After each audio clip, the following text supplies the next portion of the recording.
အခုကြည့်နေတဲ့မိတ်ဆွေတွေထဲမှာကိုယ့်ရဲ့ညီတော်မောင်ကိုအားမလို့အားမရဖြစ်နေတဲ့လူတွေစိတ်တိုင်းမကြောက်ဖြစ်နေတဲ့လူတွေဘာလို့မှမသိဖြစ်နေတဲ့လူတွေအတွက်ရွေးပါတယ်မိတ်ဆွေရဲ့အမျိုးသားရင်ကလုံးဘက်ကတေးနေတယ်ဆိုလို့ရှိရင်တော့မိတ်ဆွေက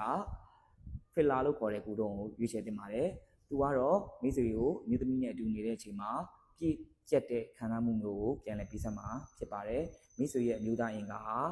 တိုးနေတယ်ဆိုလို့ရှိရင်တော့မိတ်ဆွေကကိုယ့်ရဲ့မျိုးသားရင်ကိုရှုထောက်အောင်လုပ်တာဖြစ်တဲ့ကူတုံးဖြစ်တဲ့ ventriculoplexy လို့ခေါ်တဲ့ကူတုံးလေးကိုရွေးချယ်လို့ရပါတယ်